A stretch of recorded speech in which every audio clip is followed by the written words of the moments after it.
समझ नहीं आ रहा अपने सैलरी इंक्रीमेंट का क्या करूं। बेटा इतना क्या सोच रहा है, अपने म्यूचुअल फंड्स के एसआईपी का टॉप अप करा ले। This is the right time. क्या समझ में नहीं आया। बेटा इतना क्या सोच रहा है, अपने म्यूचुअल फंड्स का एसआईपी टॉप अप करा ले। This is the right time. अब समझा।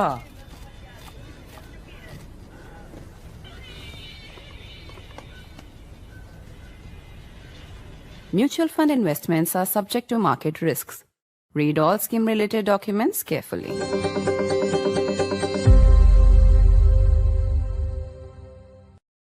A high-ranking official in the Trump administration has said that because Prime Minister Modi did not make a personal phone call to President Trump, the Indo-US trade deal's fate is hanging in the balance.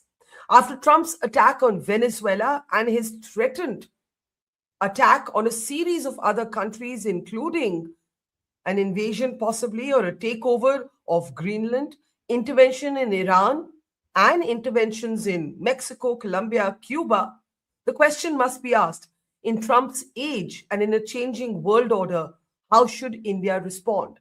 There was a time when the West saw India as a countervailing and balancing force to the rise of China. But is Trump looking to cut a deal with China? And if that happens, what does it mean for India's security concerns? In a moment from now, we'll be talking to one of India's foremost strategic affairs brains, Professor C. Raja Mohan.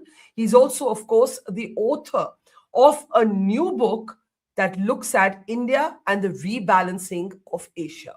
I'm Barkha Dutt. You're with the Mojo story. On the program today, in the age of Trump, the world is changing and changing fast. Can the Indo-US relationship survive the age of Trump? Can India respond in a way that is to our advantage, even while Trump still has 2 more years at least to go in office? Today, a key Trump official claims that it's because Prime Minister Modi did not make a personal phone call to President Trump that the trade deal's future now hangs in the balance. Remember, the Indo-US trade deal has still not been completed. There is a legislation in the United States of America that is threatening 500% tariffs. There's also a critical decision expected by US courts on whether Trump's tariffs are legal. But be that as it may, right now, Trump's tariffs are hurting India and India's interests. It has long been argued that India is of particular strategic importance to America because of a shared concern about the rise of China. But is that still the case? As Trump rips through the rules-based orders textbook as we understand it, what happens here to our security concerns? C. Raja Mohan is the author of a new book on India and the rebalancing of Asia. He's also, of course, one of the country's foremost strategic affairs experts. He joins us now. Dr. Raja Mohan, let's bring him up now. Dr. Raja Mohan, it's always a pleasure. Congratulations on your new book. I've been reading it carefully. It still does hold as a central premise that both Washington and Delhi have at least one thing in common, which is central to both countries' security concerns, and that is to not allow Beijing a sort of uncontested rise. There are now questions being raised about that premise. There are people who are suggesting that after Trump's attack on Venezuela, China could take its cue, go for Taiwan next. Maybe Trump will just look the other way and so on. So I want you first to talk about the central premise. The very idea of rebalancing Asia, to borrow the title of your book, is based on the presumption that the West and Washington in particular still care about that countervailing balance. So talk about that. Absolutely, Barkha, I think you're right. I mean, last 1 year has raised questions about so many presumptions on how we think about the world, whether it's a rules-based international order, the importance of multilateral trading system, and the role of collective institutions of the kind that we built, Quad, etc. And I think what my book does, of course, is to take you to the story of the last 25 years, how the premise that India and the US share a common interest in balancing Asia against a assertive and rising China, and how that premise brought India and US closer. Now, you can say last 1 year, the indications are completely to the contrary. In fact, it's very interesting that it is Trump won between 2017 and 2021, which actually laid the foundations for a stronger military partnership with India, for reorganizing the Quad, to talk about the Indo-Pacific. In some ways, he'd really taken it very much forward. And then we had the Biden double down on it. Now, I think there are two ways of looking at the situation now. That the last 1 year means everything has changed.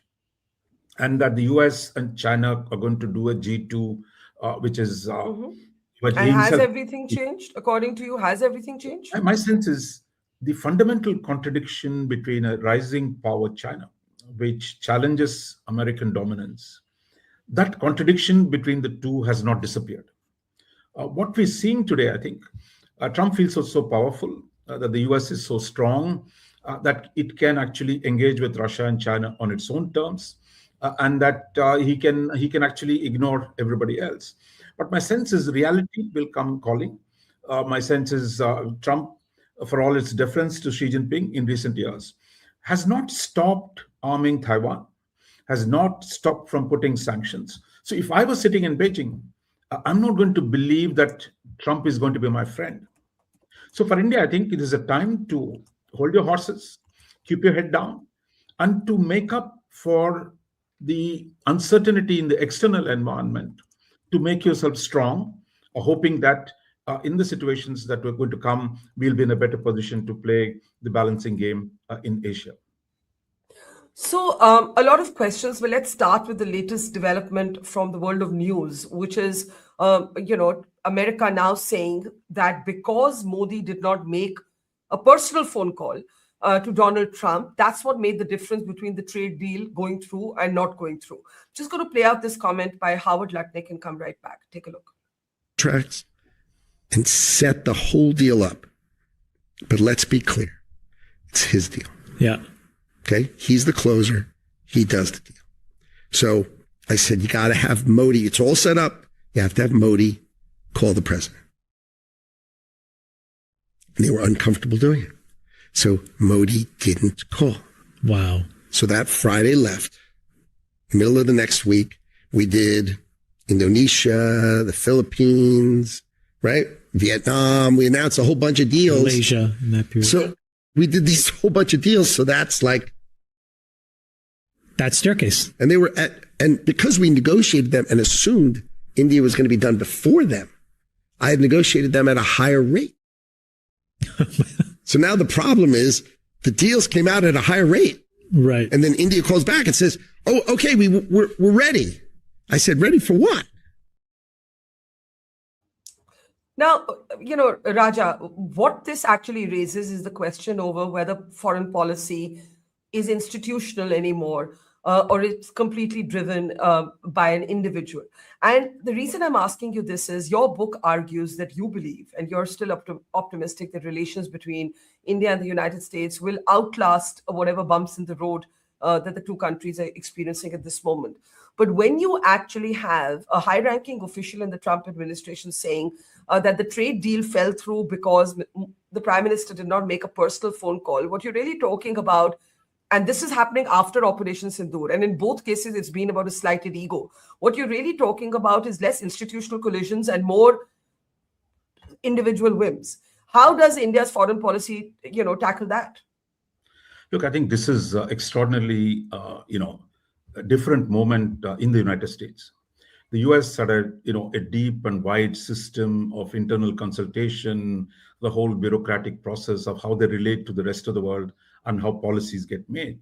And I think Trump has simply junked that entire structure unilaterally. I mean, not just, unilaterally in terms of externally, but internally. You've seen his cabinet meetings where the cabinet members are fawning on him. It's like a small tin pot dictatorship where the cabinet members are publicly in front of the cameras, praising how great the dear leader is doing. Now, that is the reality out there at this point of time. Now, if you ask me, is this going to be a permanent situation in Washington? I don't believe that's going to be the situation. And I think we have to pass through the storm at this point where an egotistic, leader who says, look, only thing that bothers him is his own morality, and that he's not constrained by multilateralism. He's not constrained by his own constitution. He's not constrained by precedent of his own American history. America is going to celebrate 250 years of independence this year. So this is not a normal times in Washington. So I think what the Lutnick saying is right or wrong, but the fact everyone knows that it is completely personalized administration, where the principals, let alone the deputies, have much of a role. I think that's the reality. The question is, how do we deal with it? Then it becomes, what are the costs and benefits for us in terms of engaging this leader? Because don't forget, in 2017 to 21, in Trump's first term, Modi and Trump had very good relationship. It was Mr. Modi who said, "Ab ki baar Trump sarkar," when Trump was facing his second election. So I think from that, we're finding ourselves now in an unusual situation. The question, I think, now with the new ambassador designate coming here, we have, I think, a moment here to take a fresh look at the relationship and to see where we are and how we go forward. So let me ask you this. You know, one of the sentences in your book that leapt out at me is that India has held its nerve and not been drawn into public argumentation with Trump. This is straight from your book. There are two views on this. One is there's nothing to be gained by arguing with him, at least not in public. And the other is that there has to be a line that you draw because, you know, for example, when Trump does loose talk and he says, you know, Prime Minister Modi called me and he said, "Sir, you know, may I have a word, please?" And then proceeds into some factually completely incorrect claim about Apache helicopters that have all actually been delivered in December. It is annoying, and some may even say it is insulting. You say it is wiser to not be drawn into public argumentation. Why do you think that? Because of the stakes that you have. I mean, you have a $250 billion trade with the US. So for Indian side, at least, we should not treat it as an issue of personal insult or of egotism.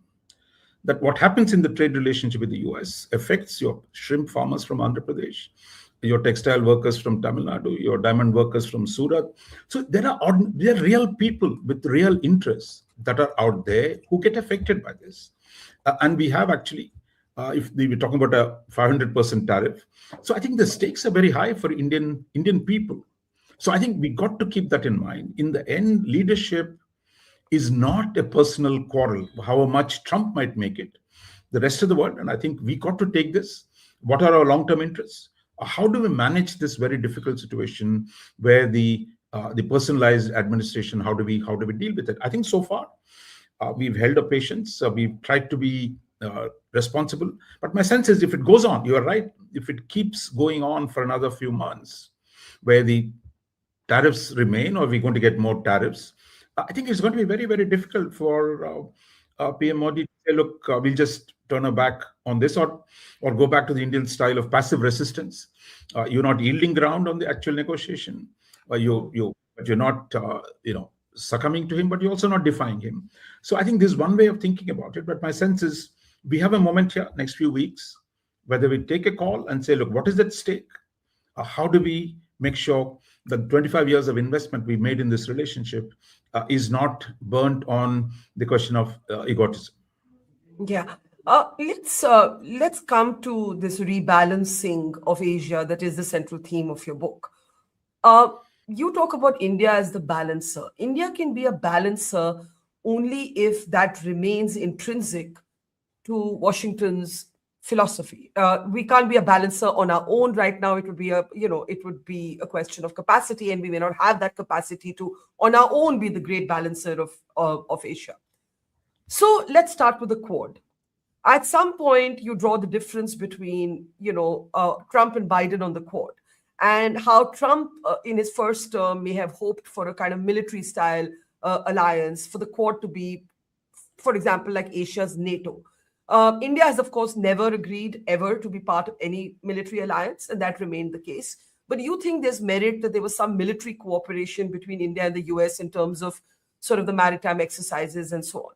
Where does the Quad stand today, according to you, in Trump 2.0, where the Indo-Pacific emphasis is not his emphasis, and his entire emphasis, as he himself says, is on his own Western Hemisphere?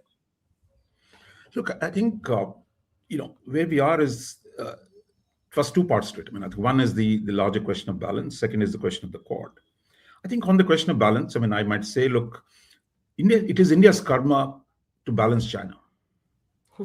Now, you can say, look, we can be buddies, and I think we've repeatedly tried we can be buddies, but the gap between India and China today is so large. China's economy is 5 times bigger than ours. Its military is 4 times bigger than ours.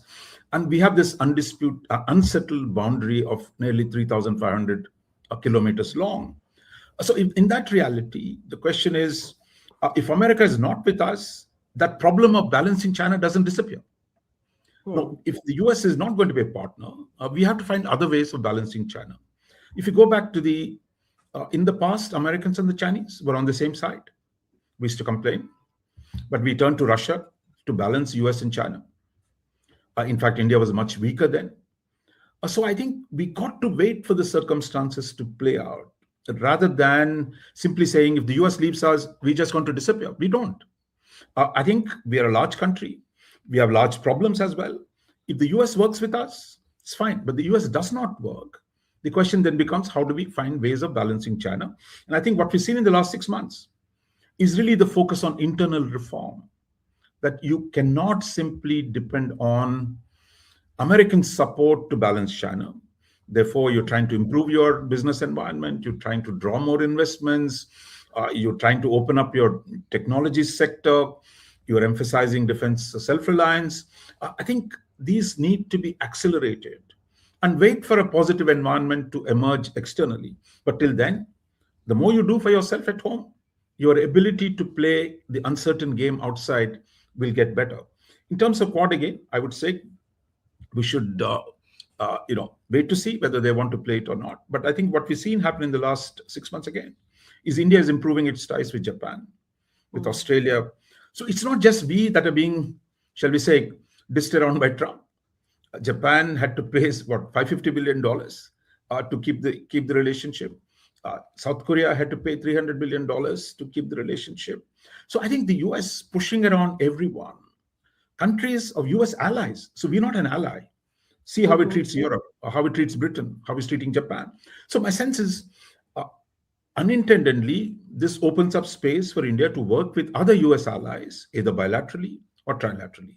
And I think one reason why the Europeans are coming here with high hopes, we have the German Chancellor next week. We have the European leadership here for the Republic Day. So look out for other partnerships. Do more with Europe, do more with Japan, do more with South Korea, do more with Australia. So I think that's what we're trying to do. There are problems with the Americans. At this point, the question is for that, step up at home and look for new partnerships so that we're not, a little bit left in the wood. Now, for the rebalancing of Asia, it isn't only about balancing, China's sort of untrammeled rise. It is also about being able to contain adversarial relations with the immediate neighborhood. And your book looks in part at American policy on Pakistan. And there is a long history that the book chronicles, but you speak importantly about how America has finally stopped its sort of activism on Kashmir.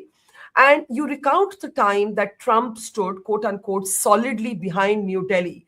This is, of course, after the abrogation of Article 370, when China was pushing for this to become an issue at the United Nations. And you write about how Trump really backed Delhi at that point, and that was a big turning point in the relationship.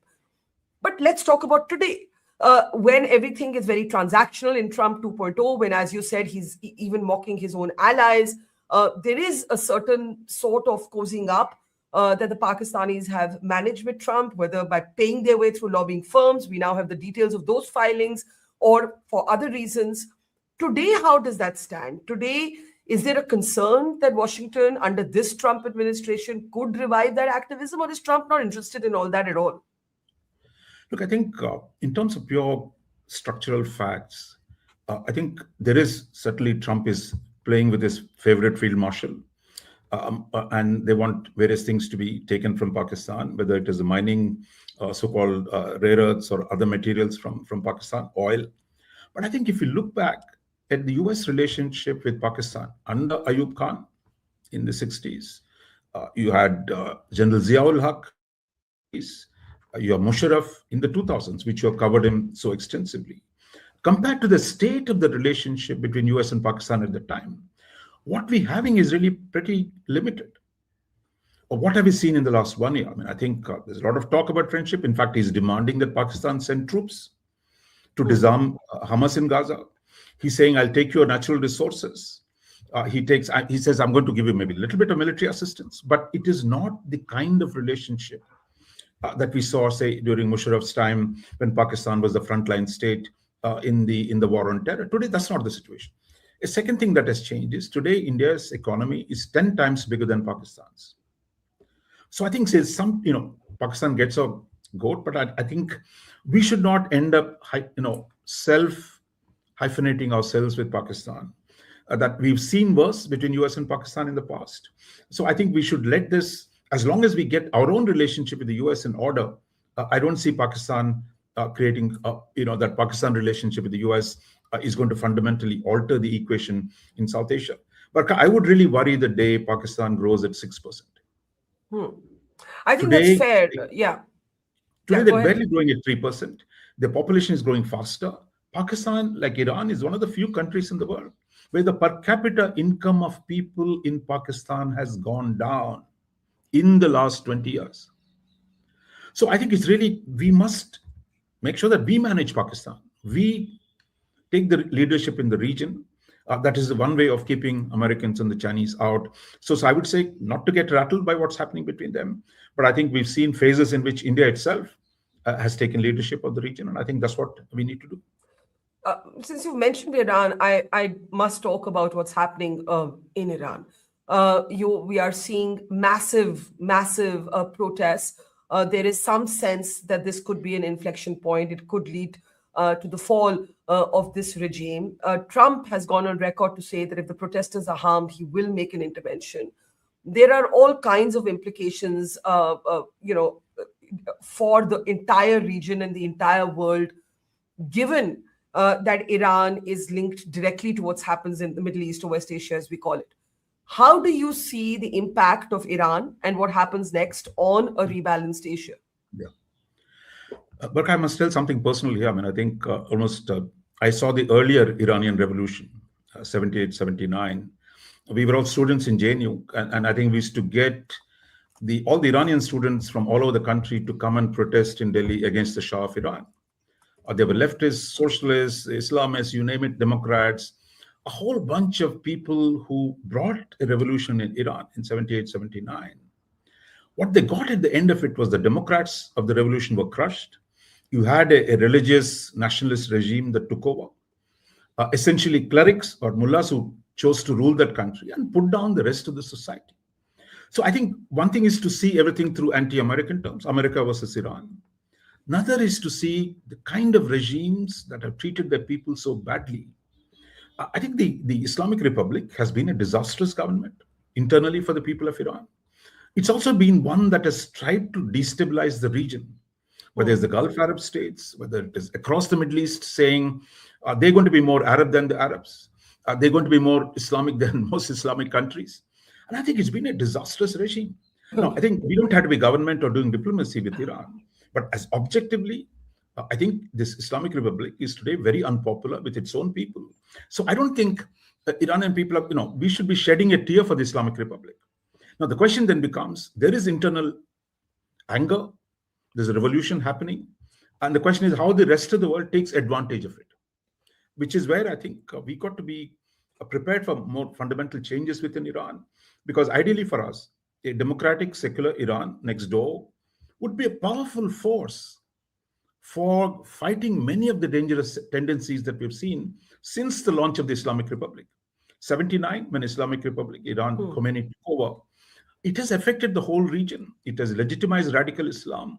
It has created reactions to that in other countries. So I would say, if the people of Iran change the regime, I think it'll be good. But the danger, of course, is how do Americans and others take advantage of it? Let me ask you in the end about China, which is actually at the heart of your book. I think it's quite clear that you regard China as the biggest threat to India, notwithstanding the friction that India and the United States are going through. Now, here is a very peculiar sort of set of paradoxes. You have Pakistan cozying up to the Americans while being a vassal state of China. You have Trump, either conceiving of a G2 world or trying to undermine China. It is even believed that his attention on Greenland is to capture minerals that will help America overtake China. You have China, in a way, dominating Chinese goods, dominating our markets in a way that our economic policy in the past has allowed that to happen, but it has given China heft in the Indian markets, even domination in some sectors. How should India handle China? Because, as you mentioned, the border dispute necessitates a certain amount of rapprochement, and yet you see China as the biggest threat. It's absolutely the paradox, Barkha. China is a big neighbor. As I said, look, we're not going to disappear. Either of us are not going to disappear. Ideally, that we need a peaceful, friendly, neighborly relationship. Now, if you go back to Nehru started with this assumption. In fact, he was willing to alienate the United States in the 1950s to befriend China. But unfortunately, I think our assessments of China went wrong. You have actually a border dispute still remains unresolved. While we were being, in the 60s, 70s, 80s, we became very anti-American. And, you are Chinese from being very anti-American, even more anti-American than India, and become America's best friends. They used American capital, American technology to rise. And today, the second most important country, a second largest economy with 35% of the world's manufacturing and a $300 billion defense budget. That's where we are. So I think for us, the question then becomes, we want friendly relationship, but this can't be on China's terms. If China says, look, give me Arunachal Pradesh, I'll give you peace. Are we ready to take it? So I think our dilemmas with China are, one, as a large neighbor with a large boundary, we need to have a reasonable and peaceful relationship with them. But at the same time, Chinese power is radiating into the subcontinent. As you said, with Pakistan, with Bangladesh, you name it. So therefore, I think the answer to this is, one, build yourself up, limit your conflict with your other neighbors, try and work with the US, whoever is willing to work with you, to produce a new balance. And I think in that, all the three components, internal strength, regional reconciliation, and great power politics, we'll have to play all that to a reasonable level so that we get some leverage in our negotiation with China. So do you think it's been a mistake that, when we talk about rebalancing Asia, the reverse rebalancing also happens sometimes? So, for example, when all of these problems were happening with Washington, Modi made a very distinct decision to attend the SCO summit, and those images of Modi with Putin and Xi Jinping were viral, and they finally actually got the attention of the Western media on what was happening between India and the US. But this could also be seen as a sort of reverse rebalancing, that maybe, we cannot afford too much friction with China. China is the central paradox in a way of our foreign policy. Absolutely. Look, I think that's what I think that photo op was a smart move to draw attention. But your problems with China have not been resolved, nor your idea that Russia will be your salvaging element. If it was going to come up with 500% tariffs, how you relate to Russia will remain a challenge. Therefore, for us, I think we need to keep an open-ended foreign policy where try to see what China can do for us, what we can do for them. And what we are saying today is, as long as the border is peaceful, we're going to take a fresh look at the economic relationship. In the last few days, we've seen notices. India is going to lift some of the restrictions against Chinese investment where it suits us. I was just going to ask you, do you think that's a good idea? Because you see, China can control. China exerts control also through economics. Exactly. In fact, this is the second paradox. What we talked about the border was one. China today controls 40% of the world's manufacturing. Now, you want to do solar, you depend on the Chinese solar cells. You want to do EVs, you depend on Chinese batteries. You want to do any manufacturing good, all the intermediaries come from China. That's a reality. Now, the question is, how do you manage the reality? Here again, two components. One, build up your own domestic, when we talk about the PLI or self-reliance, that's one part. Second is, on a case-by-case basis, see where in the non-strategic sectors, you can get Chinese investment, because the Galwan was a different moment. And today, if you say, look, there's some investment can specifically benefit India, take that. So this needs a very calibrated, careful management, because I think we allowed ourselves to fall so much behind China, lose much of our manufacturing capacity. So I think restoring that, and in the transition period, how do we keep the relationship stable, and to see where there might be points of opportunity for us in engaging China, which is what we take. But of course, China has a veto of what it does. They have a say in what goes on, and they're much more powerful today. So I think it's going to be a test for India's diplomatic skill. All right, we leave it there. I think India's central paradox is actually not how to handle Trump, but how to handle Beijing. How do you sort of resolve that central contradiction while still keeping your security interests intact? This is something I think you address in your book, which is, of course, looking at India and rebalancing Asia. Professor Rajamohan, always learn so much from you. Thank you so much, and look forward to talking to you again soon. Thanks, Barkha. Thanks for having me. Yeah. Thank you. Bye-bye. It's great to see you here. Thank you for watching our work. If you haven't subscribed yet, don't forget to click the bell icon and subscribe to Mojo Story and support independent, robust journalism.